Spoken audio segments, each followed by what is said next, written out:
Mes pasisveikinsime su mūsų šiandieninės dienos podcast'o svečiais. Čia podcast'as Vyrai nekalba. Aš jo vedėjas Venskutonis Evaldas, o šį podcast'ą kūrėme kartu su paramos ir labdaros fondu Mamų unija. Svečiuose turime du pašnekovus. Pirmas yra Mindaugas Vidugiris. Apie Mindaugą yra 3 dalykai žinomi. Tai Vyrų kalvės akademija, Masters of Calm ir Watansų iniciatyvos. Mindaugas beje yra 4 vaikų tėvas, 16, 10 ir 8 ir 9 metų amžiaus vaikų tėtis.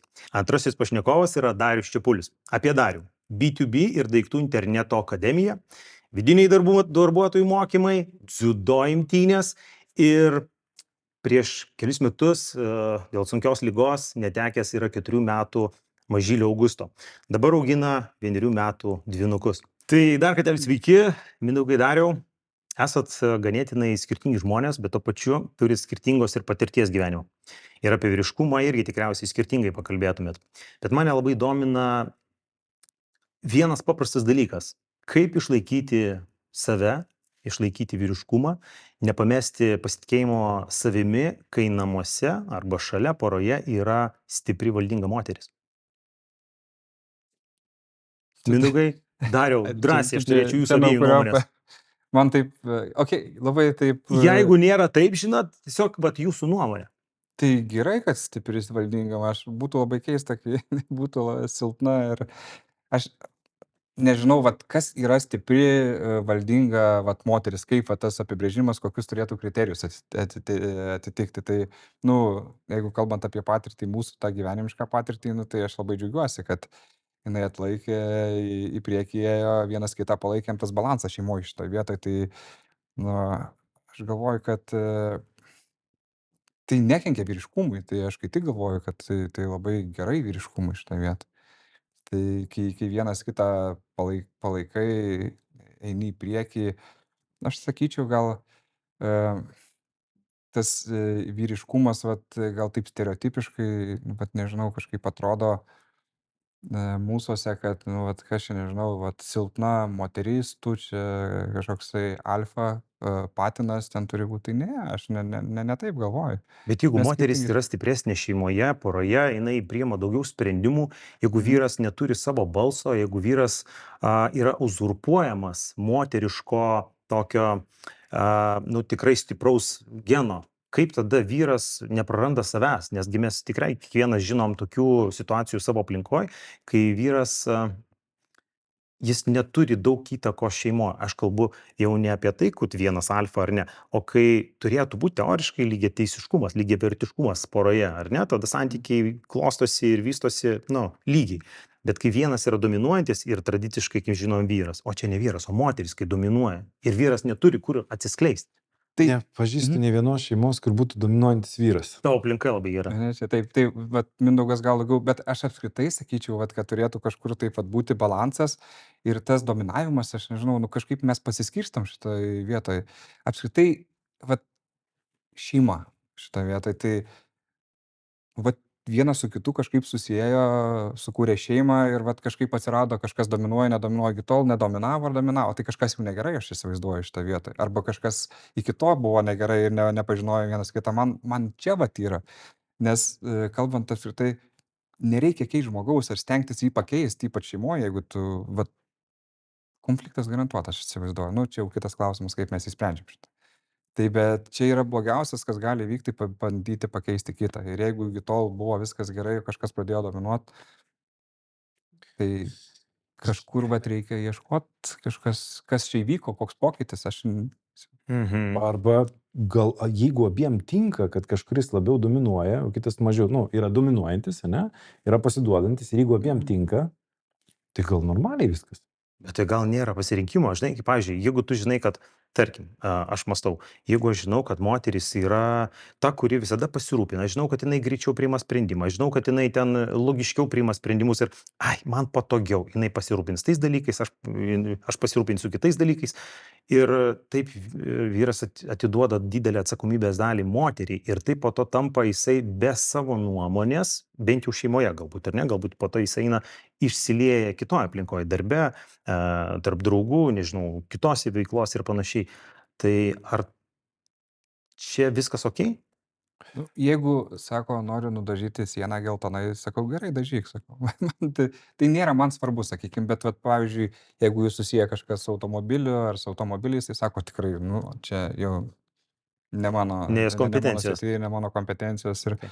nu, yra tokių dalykų, kur pasiskirstam tiesiog, vat, jeigu kalbant apie, sakykime, kur važiuoti atostogauti, ten, aš nežinau, kažkas į vieną šalį, kažkas, nežinau, kažkur į mišką ar į gamtą Lietuvos, gal čia, bet, nu, taip, Būtiniai paprasti vėl dalykai, tokie kur kaip, čia viskas aišku. bet jo, tokie, bet sakau, gal gerai Mindaugas ir Gerai, aš pasakė. kitaip. Aha.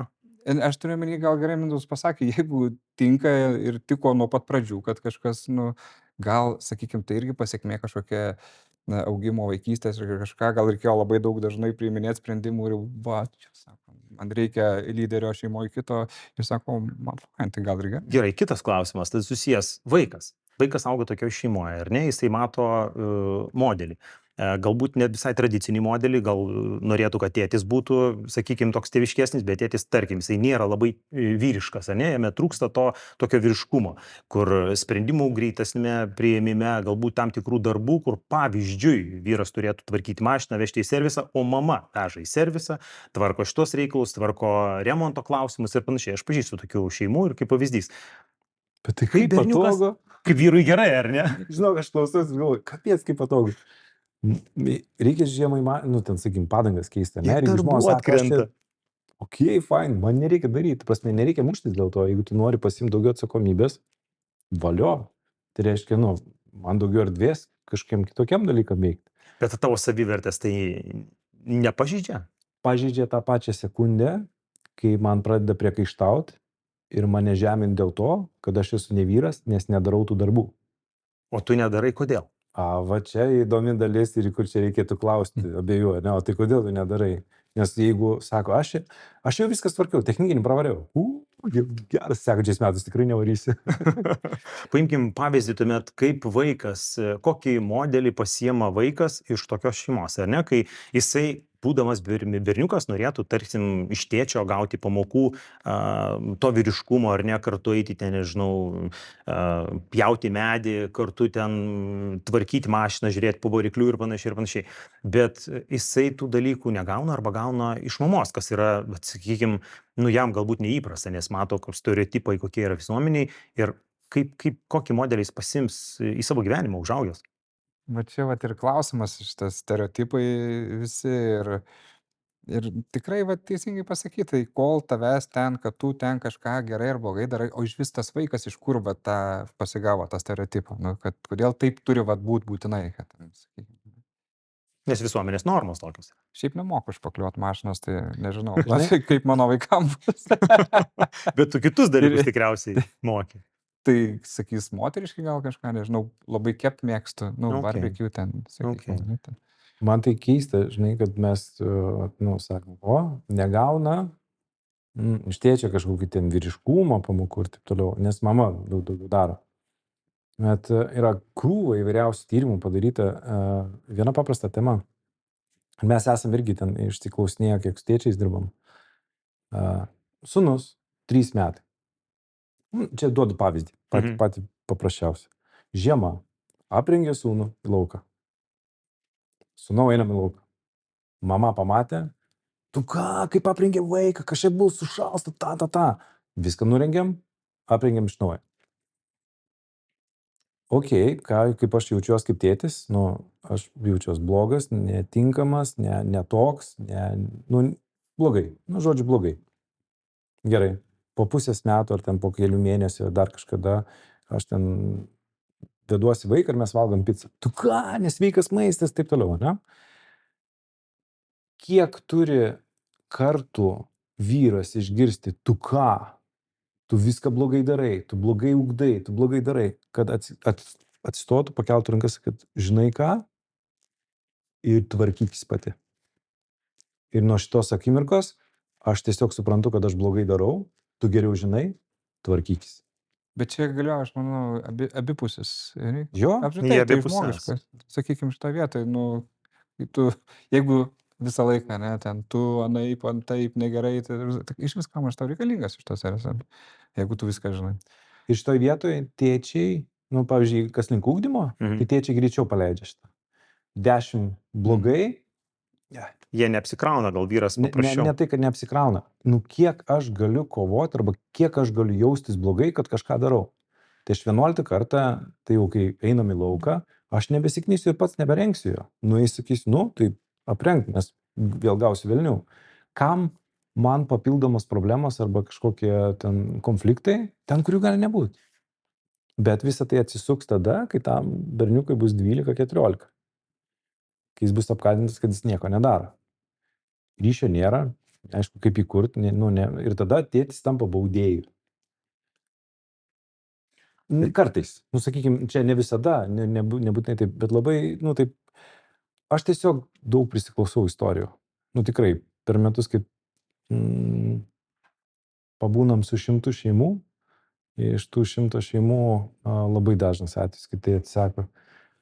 Aš taip ir neišmokau vaikų rūpintis, nes gaudau į kaktą, paskui nusibodo ir išėjau dirbti. Ir kai dar labiau gaudau į kaktą, išėjau į garažą. Po to sako, kad vyras atsiriboja nuo vaiko, bėga nuo šeimos į savo veiklas, o jisai bėga dažniausiai būna dėl tų priežasčių, kurias įvardinai. Jeigu jis ir bando grįžti, jis vėl gauna į kaktą taip, kaip gavo tada, kai vaikui buvo 3-4 metai. Tai kur sprendimas? Nežinau, čia taip atsitinka. Kalbėti? Tarp moters ir vyro. Moteris turėtų paaiškinti galbūt, mažiau kritikuoti, vyras suprasti, priimti ir analogiškai abi pusės. Teisingai? Jo, tų dialogų pas mus šiaip labai trūksta. Pas mus daugiau yra teiginių negu klausimų. Šiaip bendrai paėmus, čia ne tik šeima. Daugiau kiti žino, kaip čia pas tave turėtų būti ir koks tu esi. Tai čia dar, sakyčiau, visuomenės irgi kita problema, nes ten kažkur va tai taip daro. Ta prasme, va taip ir susiformuoja stereotipai. Ir ta, kaip ir sakiau, informacinis tas, va tai influenceriai kažkur va ten pasakė kažkas, ten apskritai ten, va ten tai va vyras gyvena, ten visą kitą. O kaip iš tikrųjų yra, tai iš tikrųjų niekas nežino. Gerai, o tada, žiūrėkit, o jeigu paklausčiau jūsų apie vyrų psichologinę būseną, psichologinę būklę, kurios iš viso nieks neaktualizuoja, niekam tai neįdomu. Dažniausiai mes tik tai po to skaičiuojam statistiką vyrų savižudybių, pirmaujam Lietuvoje ir taip toliau, bet dažniausiai tai yra vyrai. Kodėl? Priežasčių yra daug. Psichologinė būsena dėl tikriausiai darbo, dėl problemų, dėl naštos, dėl atsakomybių šeimoje, namuose, darbe, aplinkoje. Kur yra vyrų ta psichologinė būsena? Ką mes darom su vyrais? Ar mes analizuojam tuos klausimus ar ne? Kur tie klausimai? Kur tos priežastys visų dalykų? Mindaugai, čia tau labiau klausimas būtų. Dabar galvoju, kaip čia madingai atsakyti. Nemadingai, atsakyk taip, kaip tu galvoji. Mane žmona moko vieną dalyką, sako, viską tu teisingai sakai, bet žinai, tavo kalbą karts nuo karto reikia išversti į kalbą, kurią supranta mamos. Tai aš dabar bandau kontempliuoti, kad išversti į mamų kalbą. Didžioji dalis, vėlgi taip pat statistiniai duomenys, didžioji dalis vyrų, kurie žudosi, vaikų, kurie patenka į nusikalstamą pasaulį, šiaip vyrų padarančių nusikaltimus, visos didžioji dalis problemų kyla iš tų šeimų, kur tėčio šeimoje nėra. Nėra to modelio. Nėra tėčio. Jeigu nėra tėčio, tai pasižiūrėkit, kurią norit statistiką. Iš tų šeimų, ten virš 70% sėdinčių kalėjime yra tų, kur nėra tėčio. Bėgančių iš namų 85% nėra tėčio. Savižudybės 70% nėra tėčio. Ir panašiai. Nėra šeimoje tėčio. Ir va taip kažkaip esame atsidūrę iš toje vietoje, kad tėčiai nebedalyvauja. Ir net jeigu po skyrybų atsitinka skyrybos, tėtis nustoja dalyvauti vaikų gyvenime. Ir čia labai blogai. Čia tu manai, kad tai yra pagrindinė priežastis visų tų pasiekmių, kurias mes vardinam dėl psichologinių tų lūžių vyrų gyvenimuose? Iš principo, jeigu žiūrint grinai skaičius, tai nemažai psichologų tą patį sako, tie, kurie dirba su vyrais ir su vyrų psichologija. Čia yra bėda. Dar kitas dalykas, jeigu vyrai turi problemų arba iššūkių, jie nemoka dalintis, nes, pavyzdžiui, Lietuvoje, gerai, man yra sunku kaip vyrui, kur man eiti. Tai aš gal norėjau prie to, irgi pasakyti, nes, vyras, tai kaip tu neturi taigi problemų turėti, prasme, tu vyras, taugi neskauda, tavo ta psichologinė būsė, tu ten neverki, taugi ten nesiskundi, ten, ir viskas, matyt, ten kaupėsi, o ką mes iš to pačio padaryti, sakykime, ir gal tas, net ir sakyčiau, skyrybų tuo pačiu atveju, tas požiūris, sakykime, kad vaikai, vis tiek dažniausiai kažkaip taip gaunasi, kad su mama jie lieka ir aš nežinau, ir įtakojimas tas, kad ir galbūt kažkiek atskiria tas ribotas laikas, galbūt, po truputį tas atstumas didėja to pačio vyro, keista, aišku, bet, vyksta taip kažkaip, aš nežinau, kaip ir sakot, ir po skyrybų nedalyvauja po kažkurio laiko, pačiam šeimos gyvenime su vaikais, sakykime, ten jų veikloje ir apskritai, ta prasme, bet tas laikas labai labai ribotas iš tikrųjų ir jo neužtenka. Tai Ar teisingai aš pasakyčiau, kad moterys dažniausiai, kai jos turi problemų, jos turi kur nueiti. Tai yra pasišnekėti tarpusavį, jos pasišneka, jom lengviau pasidaro. Vyrai dažniausiai jie laiko savyje, kaip tu labai gerai pastebėjęs, kur man nueiti, ane? Jeigu aš dabar darbę spaudžia, skola spaudžia, šeimoje, tarkim, vaikų daug, įsipareigojimas spaudžia ir aš nežinau, ką man daryti, arba problema versle, aš nežinau, ką daryti, nesusilaikau, neišleidžiu niekur garo, tarkim, negeriu, nerūkau, nesvetimauju, kur man išleis garą. Ir tada gali būti, kad tas garas išeina per gyvybę. Nes moterys jos pabendrauja, jom yra lengviau pasidaro, jos išsikalba. Ne taip. Yra daug organizacijų, kurios rūpinasi moterų gerovę.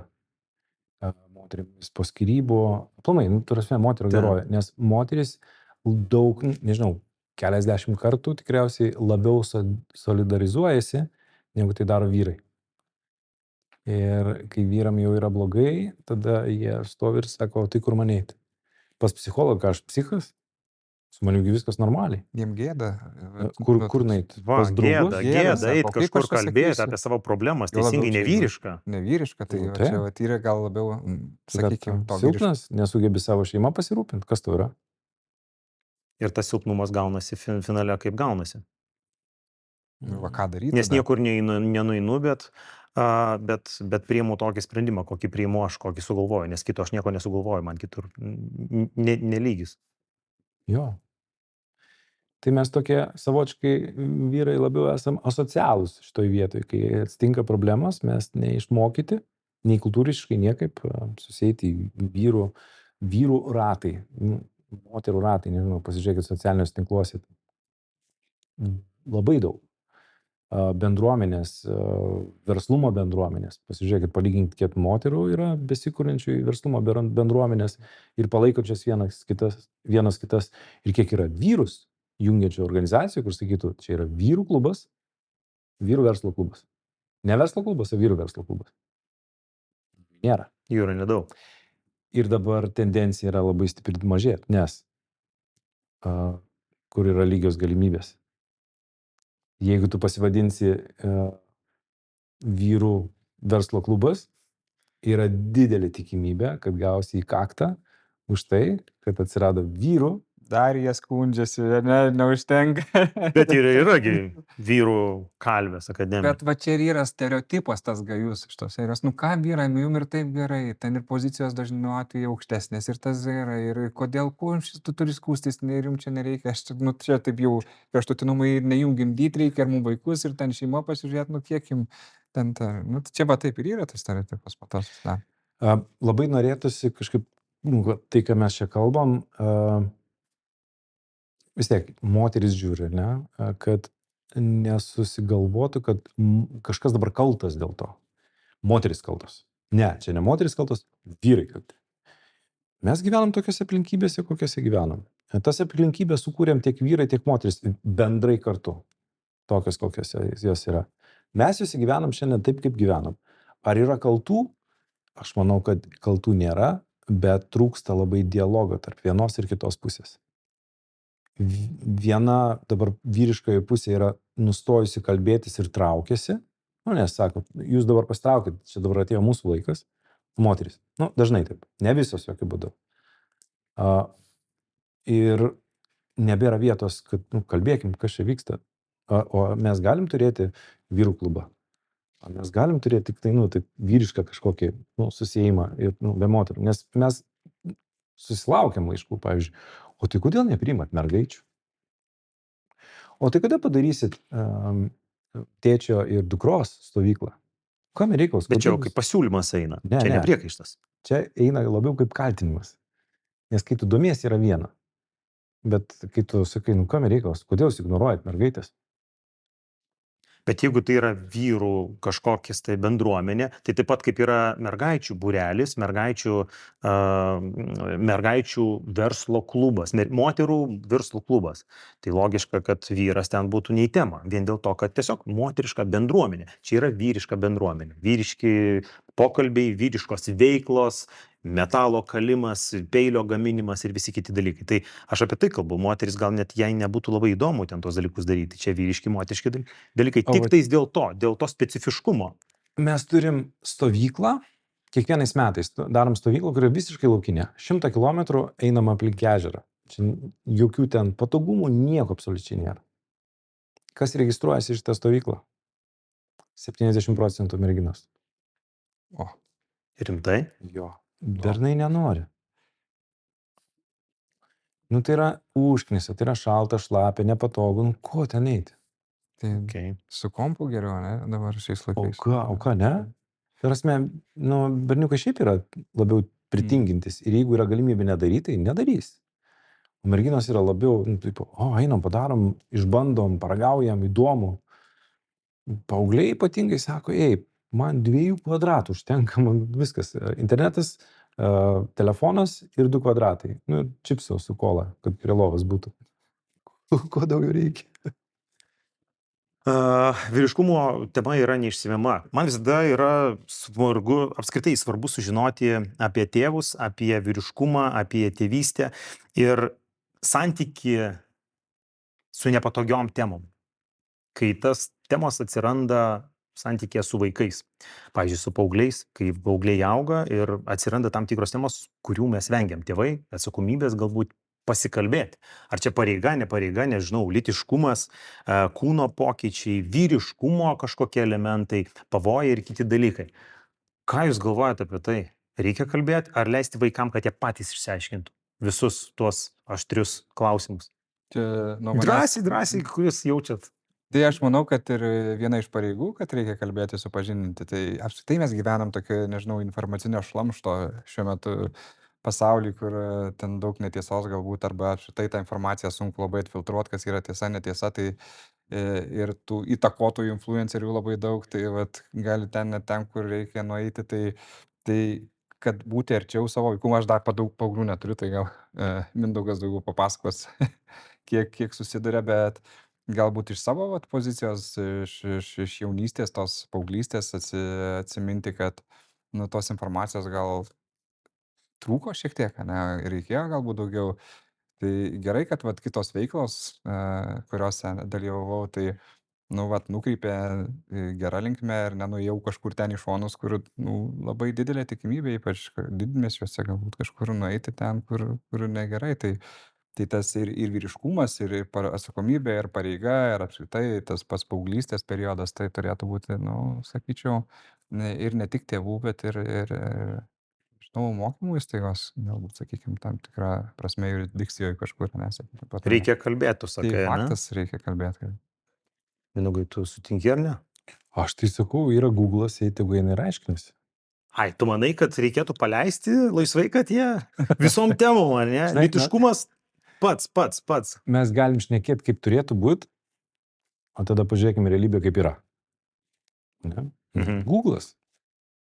Man vaikam iškyla klausimas, tai ką jie daro, eina pas tėvus gal klausti? Taigi daug paprašiau su Google, jis neklaus, kodėl tau įdomu, kas čia per klausimas, tau neduos velnių, negėdins tavęs, nepyks ant tavęs. Pasigūlina ir žinai. ką Aš nors. teisingai suprantu, kad tu su savo vaikais nekalbėjai nei su vienu, kai, žinai, eina tas klausimas jau apie brandą, pokyčius kūno, apie tam tikrus seksualumo dalykus. Nekalbėjai su vaikais, nepristatinėjai šitų dalykų. E, Nebuvo tokio tėčio ir sūnaus pokalbio. Klausyk, ar tu supranti, kad tu bręsti, pas tave keičiasi, kas yra berniukas, mergaitė, žinai, tokius skirtumus tu nekalbėjai? Nu, su vyriausiu, aš galvoju, įvairiausiais kampais ir rakursais mes esam kalbėję, bet kad ir kaip aš bandyčiau kalbėti tokiam temam, kurios yra nepatogios, nu, maniškis taip visą laiką, jo, viskas gerai, nu, ne. Ir tada galvoju, gerai, tai ką man jį pasimti už gerklės, pasatinti ir liepti kalbėti, ar visgi, nu, taip palik daugiau erdvės, sakyti, žiūrėk, aš esu tam, kad tau padėti ir aš daug daugiau žinau už tave ir pasidalinti galiu visokiam istorijom ir dalinuos karts nuo karto, o paskui visą kitą, nu, daug paleidžiu tau, kad, nu, tai eikim į dialogą. Ne tai, kad, žinai, nu, sūnau, laikas mums pasikalbėti apie narkotikų, Klasika, žalą, klasika. alkoholį, mergas ir Jo. viską. Nu, ne, taip. Bet būtent apie tai ir kalbu, žinai, kaip tam senam filme Amerikietiškas pyragas, kai tėtis atėjo pas sūnų, kuris ten, nu, vadinkim, jau paaugliškais reikalais užsiminėjo ir sėdi šalia ir sako, nu tai klausyk, ar tu ten to ir to užsiemi, žinai, ir tas tėvai, baig, bet iš tikrųjų yra daug literatūros ir psichologai lyg ir patarė kalbėti su sūnum ir pristatyti taip, kaip tu pirmas pristatysi tą informaciją, vaikas taip ir priims geriau, negu jis pats išsiaiškins, galbūt klaidingai. Čia aš Ar sakyčiau, pritariat? gal kaip Mindaugas sakė, tai tas kalbėjimas neturėtų būti tiesiogiai, kad atsivedai, pasisodinai iš tos serijos, ten dukrą, sūnų, maukitės kelias ir pažiūrėkite, ne, kokie mes skirtingi esame ir kaip ten tie pokyčiai laikui bėgant vyksta. Gerai, ne. mintis. Biologijos pamoka, ne, tokia anatomija dabar mokysimės. Ne, galbūt tas, sakykime, tas bendrumo, tas bendravimas, ne, sakykime, tėvo su vaikais ar tėvų su vaikais, sakykime, buvimas, žinojimas, kas vyksta apskritai su jais, kurie ten lankosi, ką jie daro ir kaip, ir tas, sakykime, stebėsina pozicija, nu, vat, kad būt šalia tuomet, kada reikia, tam tikrais momentais, sakykime, tame tarpe ir informaciją kažkaip pateikti, bet ne tai, kad dabar va taip vat bus, šnekam, žinot, užsirašėte, ne, dabar žinosit, ne, nu, reikia, jie kartais pagalvoju, kad, nu, jie papasakotų tiek, kad mes to nežinom, ką jie žino. Ir, Klausimas, ar jie žino gerai. tai, vat čia klausimas yra šitą vietą. Dabar išvis dirbtinis intelektas ten greitai nupieš, kas yra. Jokių problemų, čia mes nebereikalingi. Nu, tai, Bet, žinai, koks man kyla klausimas, nu, klausantis dabar, ne?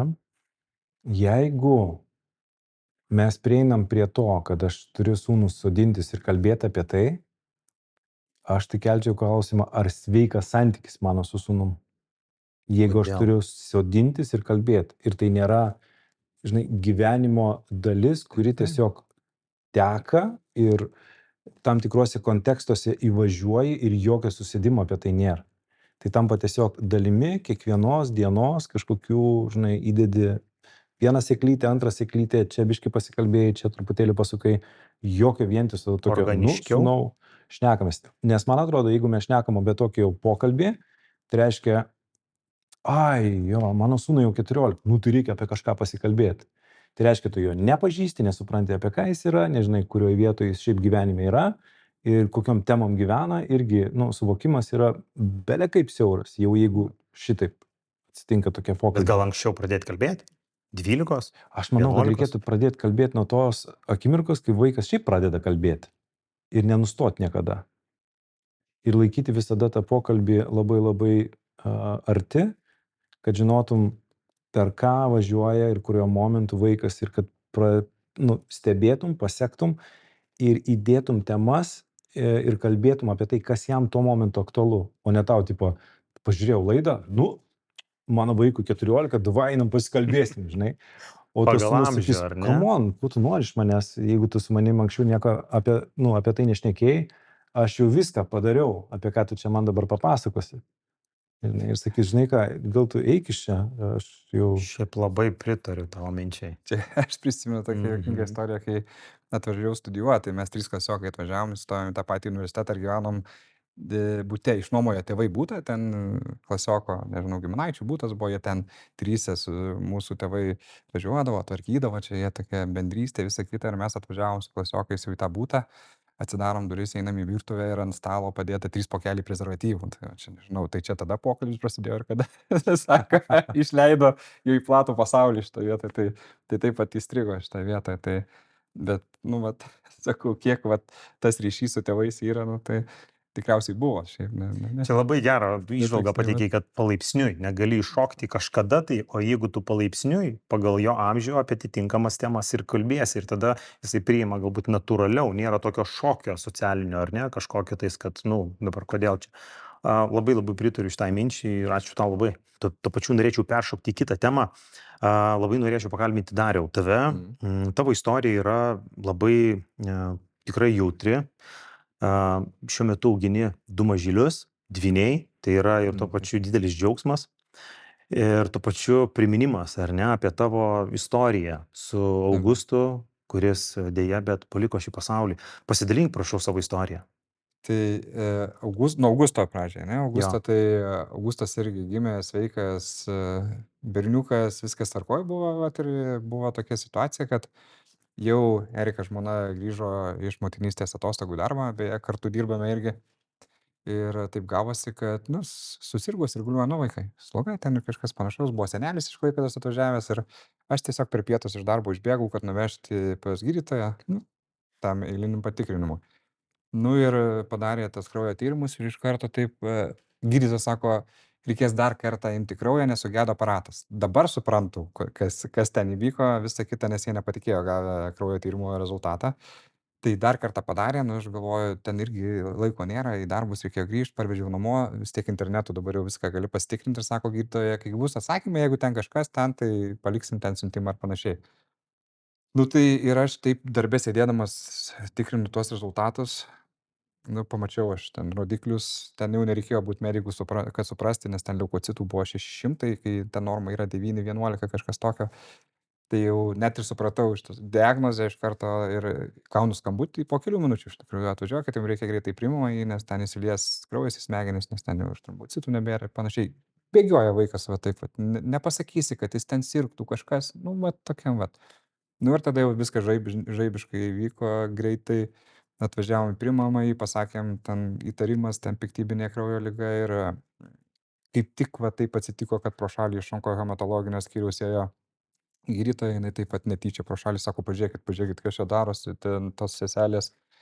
Ir irgi sako, čia gal sugedo aparatas, tokiu, nes aš po to klausiu, sakau, jūs matėte tokius tyrimus, tokį skaičių, sako, šiaip ne, sako, nemačiau. Tai nu vat ir prasidėjo ta mūsų istorija.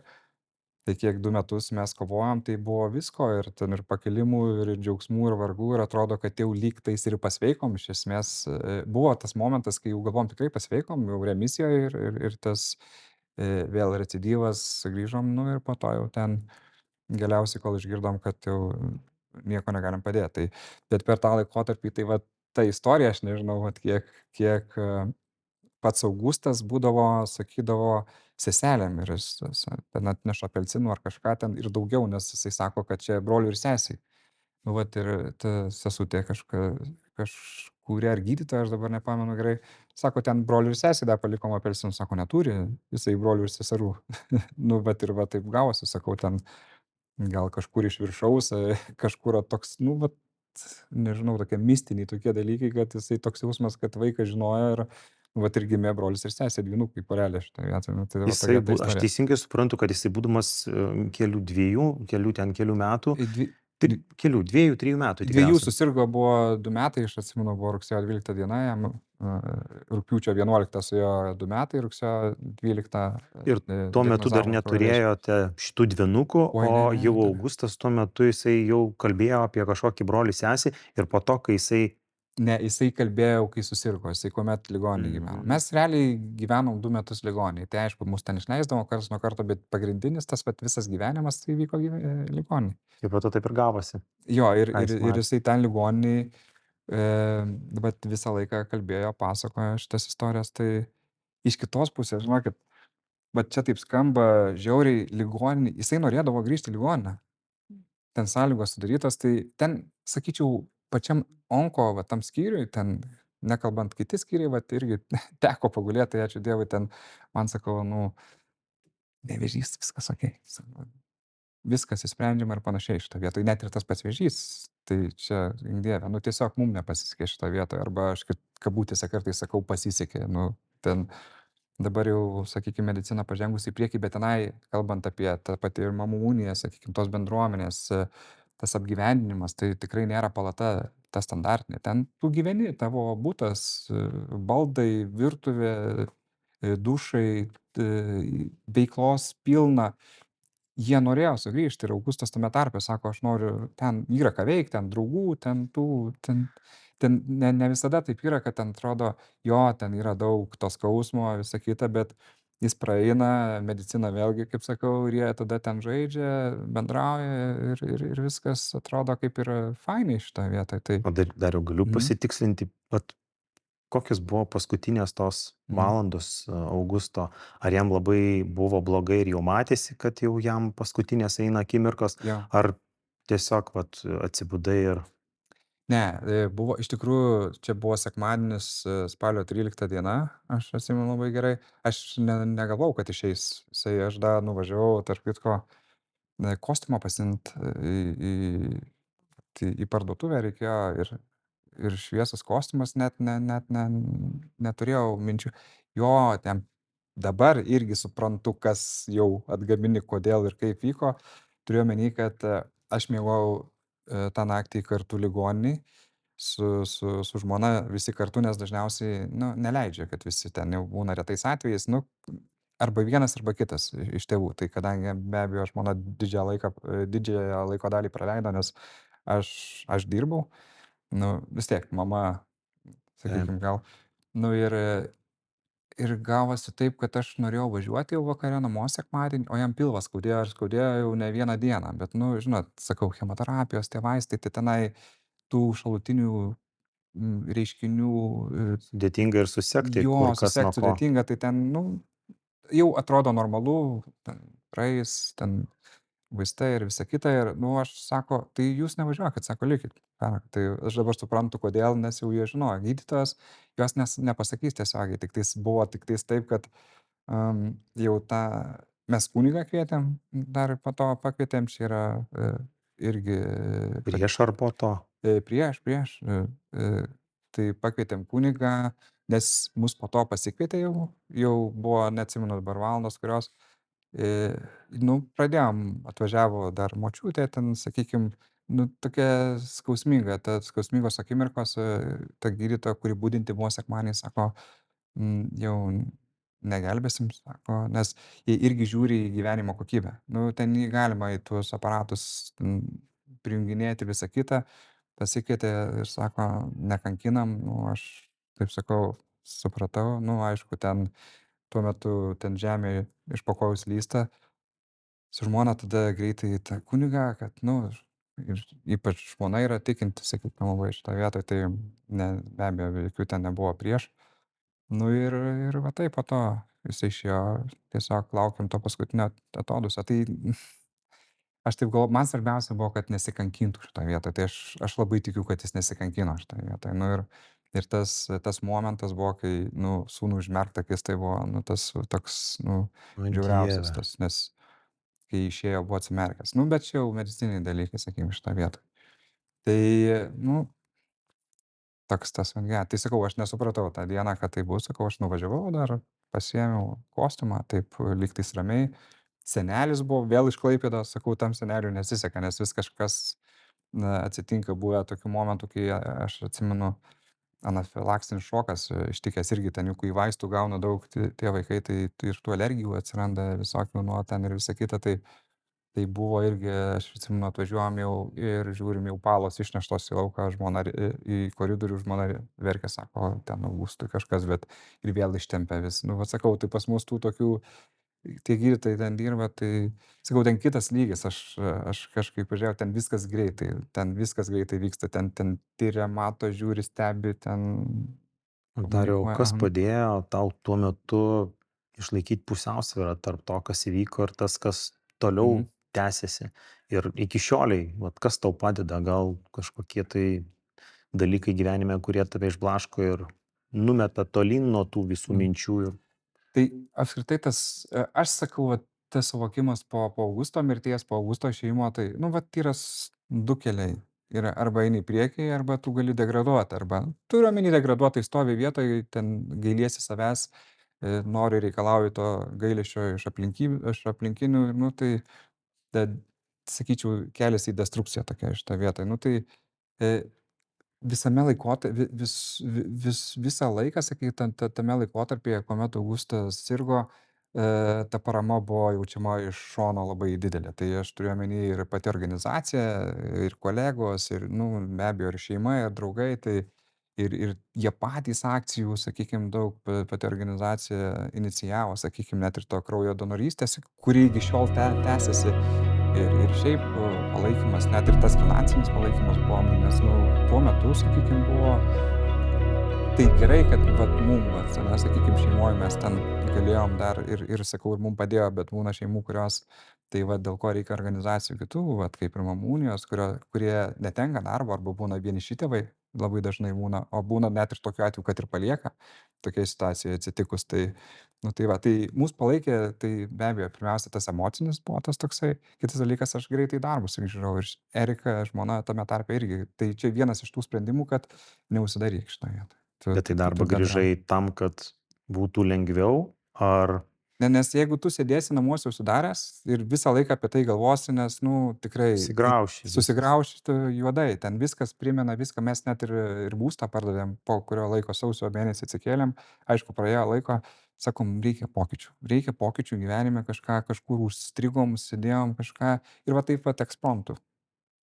Mes realiai, ten, nežinau, per savaitę pardavė mes tą būstą ir tokie tie tėvo pokyčiai, bet mes bendravom dviese su žmona, žino tą pokyčio prasmę, poreikį ir visą kitą, ir kad tai viskas yra gerai, tik tais, sakau, nedrįsom, čia apsvarstėm visą kitą panašiai, nu, nes tikrai toks jausmas, kad įsisukom, nepaleidom net ir to pačio Augusto šitos serijos, ir netgi tas pats važiavimas, sakykim, į kapines buvo kiekvieną sekmadienį, sakom, gal nereikia taip šitos serijos paleisk, nu, mes negalim judėti į priekį, jeigu tu visą laiką, aš suprantu, čia tas laikotarpis kažkoks jisai turi būti toks gedėjimo, visi skirtingai gedi šitą vietą, aš galbūt kitaip, aš tikrai buvo ir ašarų, ir paverkė, ir dabar net tokių būna momentų, nu, bet dabar jau kitaip šitą vietą, ne, visą kitą, bet tuo metu tai aš to nesigėdu, nebijau.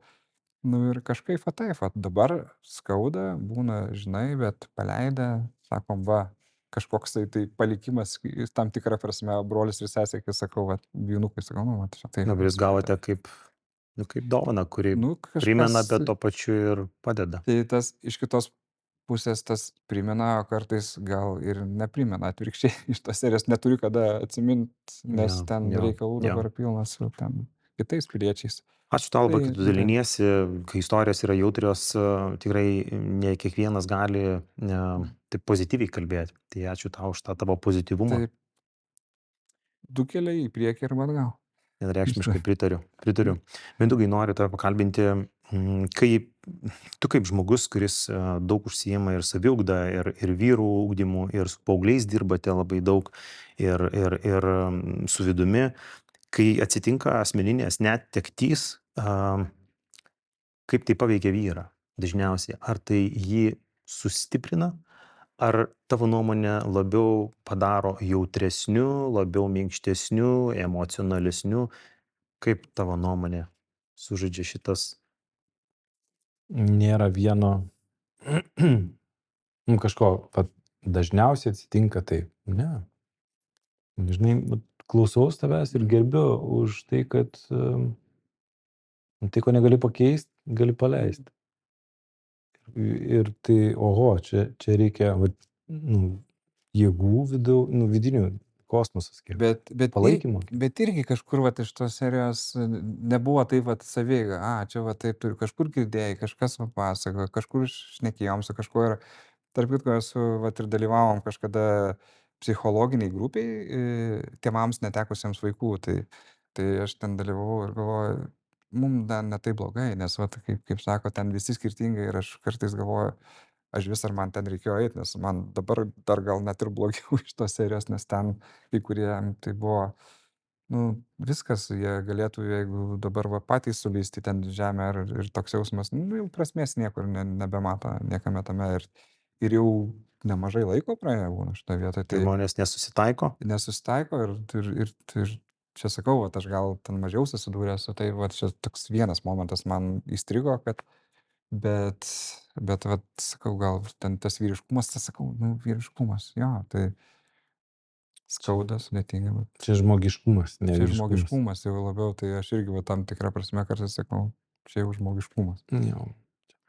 O kai, sakykime, yra priežastis, kai yra netenkamas nu, asmuo, netenki asmens, vaiko, tarkim vaiko, ar neperauga tėvų ta baimė netekti antro vaiko, trečio turimo vaiko, ar neperauga į tokį perdėm didelį dėmesį, rūpestį ir tokį burbulą apsaugos perdėminės? Ja, aš suprantu, aš šiaip esu hipochondrikas, toksai, nu, aš anksčiau taip sakydavau, kažkada gydytojo klausiau, sakau, man atrodo, aš hipochondrikas, sakau, nes man čia vis, tai čia, aš ten ieškau, nu, žinot, tie, kur ieško ten šitą vietą. Ne, nėra taip, man dabar daugiau streso kelia, kai jie, vat, šnekėjom dar, vaikščiot pradeda, man atrodo, į kiekvieną kampą ten su galva trenksis, tai, nu, aš žilstu tiesioginė ta žodžio prasme, nežinau, Bet ar nėra? aš ten užklijuoju, ten jie nurenka visą kitą. Čia dabartinį tėvų bėda, kiekvieną kampą Bet ir kai apsaugoti. Augustas buvo taip pačiai, nu, aš negaliu žiūrėti, kaip jie vaikšto, nu, antiek nestabilus, man atrodo, ir, nu, va taip, va, Kris ir Final Destination, žinote, galbūt. Tai čia, va, didesnė man problema.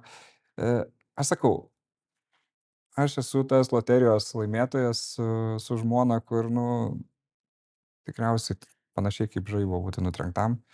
Tai nu, aš įsivaizduoju, tai yra labai reta, kas įvyksta, kas mums įvyko.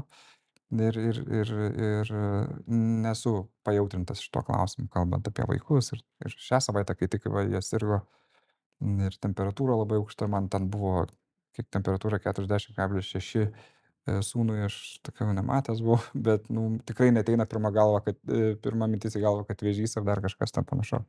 Tai, nu, čia kas žiūri, tai yra daug kitų paprastesnių ligų be onkologinių susirgymų. Tai, kad... Turiu porą dar paskutinių klausimų. Dariau, norėčiau tau užduoti, kadangi, žinau, sportavai daug metų dziudo. Sportavau, va čia labai gerai, nes po to dabar dar kitų bendruomenė supyks, kodėl negrįžti. Turi kitą sportą, kurį labai mėgsti, kalastetiką, kaip ten kažkaip tai, žodžiu, dar kažką sportuot mėgsti. Ne, aš tiesiog sportuoju, tai yra sporto klube, bet ten kažkokių nėra kažkokia sporto šaka.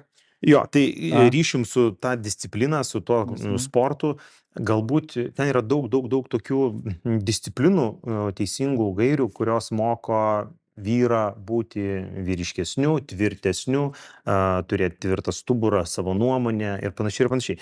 Ar tai įtakoja tave patį kaip vadovą, vadovaujantį asmenį įmonėje, kaip šeimos galvą, kaip vyrą, kaip tėvą? Aš sakyčiau, apskritai, tos vat ir kaip pradžioje kalbėjom, veiklos, jos teigiamą poveikį, negalėčiau skirti, va čia jo aš dabar vadovą. Aš nemanau, kad kaip vadovą ar ten apskritai kaip žmogų šitoje vietoje. Tai kas yra dziudo, net iš japonų kalbos dziu ir do, tai arba lygus kelias verčiasi, nu, vat kelias reikšmės turi tas pats žodis, arba švelnus būdas. Tai pats moto dziudo yra švelnumas nugali jėgą ar pyktį šitoje vietoje. Tai man tas vertybinis pamatas tikrai, nu, nežinau, mano asmenybėj pritapo ir visą kitą, tai daug kas mane pažįsta, tai aš esu tas, norėjau sakyti, pozityvus šiaip esu žmogus, bet tas pozityvumas irgi mes šnekėjom su kolegom, tai nuo pozityvumo iki to tokio durnelizmo arba tai yra labai tokia plona riba, sako, nu, aš labiau gal optimistiškas žmogus, optimistas esu. Tai tikrai, nu, jeigu kažkas apipila tave ten šoje, tai, nu, ten nėra faina, ten pozityvus, ne? Nu, smirda, ne kažką. Tai bet, nu, vat, labiau tas, nu, bus viskas gerai, suprausiu šitą vietą. Tai jo, tai mane gal, sakyčiau, labiau aš turėjau daug veiklos, aš buvau užimtas, ta disciplina tikrai jinai buvo ir aš ją ir pametęs buvau, ir buvau paauglys, ir nebuvom čia šventi, tai visko būta. Aš buvau, sakyčiau, ir tas, aš nebuvau niekada piktybinis. Vat aš kuo didžiuojuosi, kad aš buvau ten gal ir neklaužada, ir gerai mokiausi visą kitą, bet visko ten būta ir nervų pagadinęs ir tėvam, bet niekada nebuvau piktybinis. Vat iš tos pusės aš sakau, va džiaugiuosi. Ir pats sportas, va dažnai, va sako ten, sakykime, kovos menas ar koviniai menai, ne, tai atvirkščiai, aš sakyčiau, va ten agresiją kelia, aš sakyčiau labai atvirkščiai šitą vietą. Yra, Priklausomai koks sportas. yra tam tikrų ir kovinio sporto šakų, kur tikrai kelia, tai šitas ne, atvirkščiai, jisai galbūt valios, sakykime, ugdymų yra labiau, ką pradėjai, tą ir užbaigti, ta prasme, ta pati disciplina, iš tikrųjų, ta draugystė, tai va tas socialinis gyvenimas buvo, wow, tai aš tą tokią jaunystę, vaikystę turėjau ir kelionės ir visą kitą, ir pamačiau, tai va, man šitą vietą gal labiau. Kiek aš girdžiu iš tavęs, vis tiek tai turėjo įtakos tavo formavimuisi asmenybės, tai, bet sakau, kaip vertybių. žmogaus vertybės, galbūt aš tie vadovavimo, sakykime, tai aš ir dabar mokausi, tai aš čia nesu ten kažkoks didelis super vadovas šitoje vietoje. Aš gal labiau sakyčiau iš vadovavimo pusės tas lyderystės, gal, kai dabar jau šitoje vietoje, sakykime, tikrai nesu bosas, tas, tai man galbūt net ir pačiam sunku, jeigu reikėtų tas būt čia. Kartais reikia, yra tam tikrų momentų, bet tai, sakyčiau, tai davė, tikrai. Ir teigiamo daugiau, gal teigiamo, sakyčiau, tik tai štai. Nu, apart traumų ten ir panašiai, kurių nebūna. Okay. Mindaugai, paskutinį klausimą turiu tau ir tu kaip 4 vaikų tėtis. Tu kaip vyrų kalvės akademijos ir dalyvis ir vienas iš autorių, ar ne, tikrai turi daug pavyzdžių, kaip atrasti ryšį su vaiku, su berniuku, pavyzdžiui, ar ne, kaip atrasti top 3 veiklos tavo asmeninio pavyzdžio, kurios padeda atrasti ryšį su vaiku. Kadangi visi vaikai skirtingi, Absoliučiai. tai su kiekvienu vaiku tą ryšį skirtingai gaudai.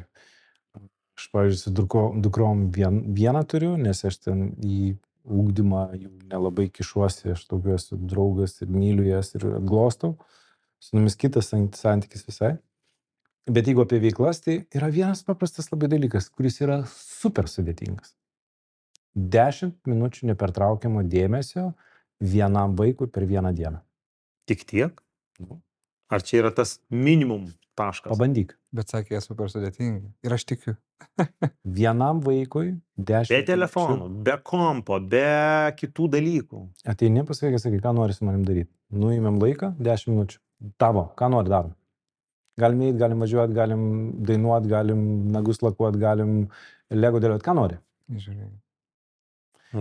Ir jeigu atrodo, kad tai yra paprasta, tai yra vienas iš sudėtingiausių uždavinių bet kuriam tėčiui. Tas 10 minučių. Ne tik tėčiui, čia ir mamom lygiai tas pats. Bet jeigu išmokti per discipliną ir per atkaklumą skirti 10 minučių per dieną, pažinsi vaiką ir suprasi, ko jis nori, ką jis mėgsta, apie ką jis yra, kokios jo yra įdomios veiklos ir taip toliau. Pavyzdžiui, su mažuoju aš, jeigu pavyzdį paėmus, jis labai mėgsta Lego ir matau, suprantu, konstrukcinis mąstymas, taip toliau, viskas tvarkoja. Aš perku tokius Lego, kurių jis negalėtų sudėti vienas. Tai reiškia, aš perku tokius sudėtingus Lego, kad turėtumėm sėdėti kartu ir dėlioti. Ir tada gaunasi daugiau negu 10 minučių. Ir mano sūnus laukia, kada vėl atkeliaus kažkoks Lego, kurį mes vėl dėsim ten 40-50 valandų. Ok, geras. Su vyresniuoju mes turim visai kitą santykį, kur jau jam 16 ir aš daugiau coacheris, jūs netėtis, sakau, tai kaip to sekasi, papasakok, nori man patarimų, nenori, gerai, tvarkoju, bet daugiau pasakok, tai ten viskas į smalsumą mano sueina, tai prasme, kad aš labai labai smalsauju ir neduodu patarimų, jeigu manęs neprašo. Tai tam tikrą prasme leidi biškį ir pačiam plaukti. Neduodu patarimų, jeigu manęs neprašo. Jei manęs neprašo patarimo, 16, tai reiškia, mano patarimas bus dar viena paskaita, kaip gyventi. Bet retas paauglys ir klausia. Kai nustoji aiškinti, kaip gyventi, tada pradeda klausti. Tai va antra dalis, ką tėvai galėtų daryti, ypač jeigu vyresnius turi vaikus. Jeigu tu nori atskaityti paskaitą apie gyvenimo prasmę, tai susimokėk už kiekvieną minutę po 10 eurų. Ir tada bent jau vaikas žinos, kad tai, ko jis klausosi, atneša jam naudos. Kuo daugiau minučių moralo, tuo daugiau... Eis į paskaitas, ne? Šiaip Jo. svarbiausia, Ne, kad ne, vaikai ne, nepasižiūrėtų šito podcast'o, šitos minties, nes būtų labai Idėja verslo, ne? vaikams ta idėja. Ne, Ok, ačiū labai, atsakėte visus mano klausimus. Labai vertingos tos asmeninės patirtys, labai vertingos tos įžvalgos iš tėvystės perspektyvos. Gerai, pas mane 3, pas tave 4, atrodo 10 minučių per dieną. Not big 30. deal, bet pasižiūrė, man 30, tau 40 ir to gryno dėmesio, tet. Tai labai labai vertinga pastaba, ačiū tau labai, labai tikiuosi, kad mūsų žiūrovai irgi šitai vertins, panaudos, pabandys su savo vaikais atrasti ryšį bent 10 minučių per dieną, o jeigu taip kiekvieną dieną, kart 7, jau šis tas gausis. Per metus. Ačiū labai, bičiuliai, ačiū dar kartelį, kad apsilankėt mūsų podcast'e ir šiandien mes kaip ir baigėme. Kaip ir visada kalbėjom, dalinomės, atskleidėm, laužėm stereotipus ir visgi vyrai sugeba kalbėti teisingai, tik tais reikia užduoti teisingus klausimus. Na, o su mumis noriu, kad jūs neatsisveikintumėte, nes mūsų laidos tęsiasi. Noriu paprašyti jūsų paremti mus, paremti bent paprastais dalykais, tai yra palaikyti šitą video, pasekti mūsų profilį, paspauskite mygtuką subscribe, pasiekite mūsų profilius visus socialiniuose tinkluose Mamų unijos, mano asmeninius, ir taip jūs nepraleisite naujų laidų, kur mes vėl kalbinsim naujus vyrus ir atskleisim naujus dalykus kitais kampais. Ačiū, kad žiūrite, ačiū, kad esate, nepamirškite mūsų ir iki kitų kartų. Ačiū ir iki.